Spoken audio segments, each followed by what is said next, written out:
इडली स्टँडमध्ये पापड बनवलं आहे का? आणि ते पण फक्त 5 ते 6 मिनिटात. नाही ना?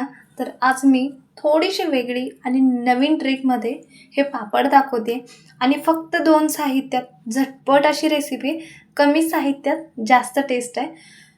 चला तर मग व्हिडिओला सुरुवात करूया. नमस्कार, टेस्ट आणि बेस्टमध्ये तुम्हा सर्वांचं स्वागत आहे. चला तर मग आजच्या पापडच्या रेसिपीला सुरुवात करूया.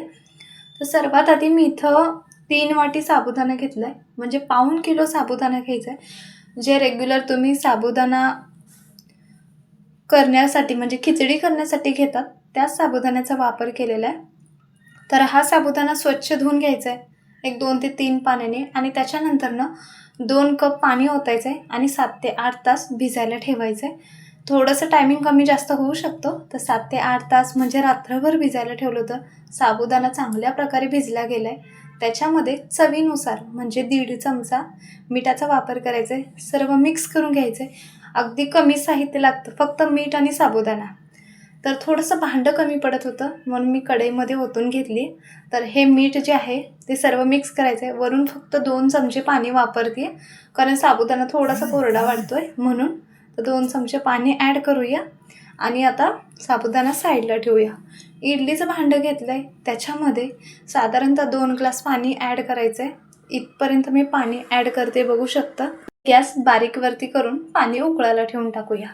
तर पाणी उकळत आहे तोपर्यंत इडलीचे स्टँड घ्यायचे, त्याला अगदी थोडंसं तेल लावायचं आहे, जास्त पण तेल लावायची गरज नाही आहे. तर अशा प्रकारे राहिलेले सर्व मी साच्यांना तेल लावून घेतलं आहे. छोट्या साईजमधली पळी घेतली आणि एक एक पळी करून अशा प्रकारे साबुदाणा जे आपण इडली स्टँड घेतलं आहे त्याच्यावरती टाकायचं आहे. पण हे साबुदाणा टाकताना पूर्ण प्लेनमध्ये जेवढं तुम्ही पसरट असं साबुदाणा यामध्ये भरचाल ना तेवढे पापड जे आहेत ते एकदम कुरकुरीत होतात. अगदी साधी सोपी रेसिपी आहे. आमच्या लहानपणी शाळेमध्येही अशा प्रकारचे पापड मिळायचे आणि तीच रेसिपी मी आज तुमच्याबरोबर शेअर केली, पण थोडीशी युनिक आहे. इथं मी इडली स्टँडमध्ये बनवते. तुम्हाला हवा असेल तर प्लेटमध्ये पण अशा प्रकारचे आकार देऊन कढईमध्ये प्लेट ठेवलात किंवा पातेल्यात ठेवलात तरी चालेल. नसेल तर छोटे छोटे टोपण वगैरे एक मोठ्या प्लेटमध्ये ठेवून खाली कढई ठेवलात तरी चालेल. तर इडलीचं भांडं आपण त्यामध्ये सर्व साचे बसवून घेतल्यात. वरून झाकण लावायचं आहे. गॅस मीडियमवरती करायचं आहे आणि 5 ते 6 मिनटं, फक्त 5 ते 6 मिनटं मीडियम टू हाय करून आपल्याला वाफवून घ्यायचं आहे. लो करू नका कारण हे लगेचच पापड होतात. तर इथं जवळपास एक 4 ते 5च मिनटं झालेले आहेत. तर बघू शकता हाताला थोडेसे चिटकत आहेत आणि ट्रान्सपरंट दिसतात. तर हे आपण काढून घेऊया.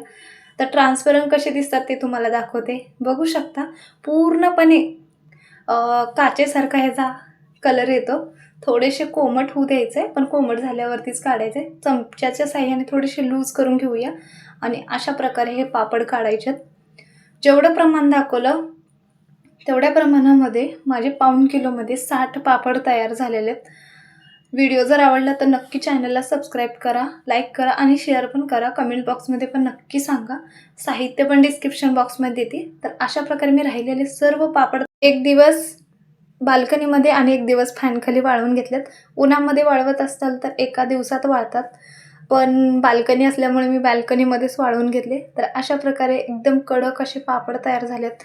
बघू शकता यातून माझे बोट दिसत आहेत, इतके ट्रान्सपरंट आणि पूर्ण प्लेन असे पापड तयार झालेत. तर हे तुम्हाला तळून दाखवते. तेल चांगलं कडकडीत गरम करायचं आहे, पण हे तळताना अशा प्रकारे झाऱ्या लावायचं आहे म्हणजे ते पापडचं तेल जे आहे ते आपल्या अंगावरती उडणार नाही. गॅस मीडियमवरती करून पापड तळून घेऊया.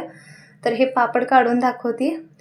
जेवढं पापड आहे त्याचं डबल फुललेलं आहे, म्हणजे दुप्पट फुललं आहे. तर मी थोडेसे पापड तळून दाखवलेले आहेत. त्यातला एक तुम्हाला तोडून पण दाखवते.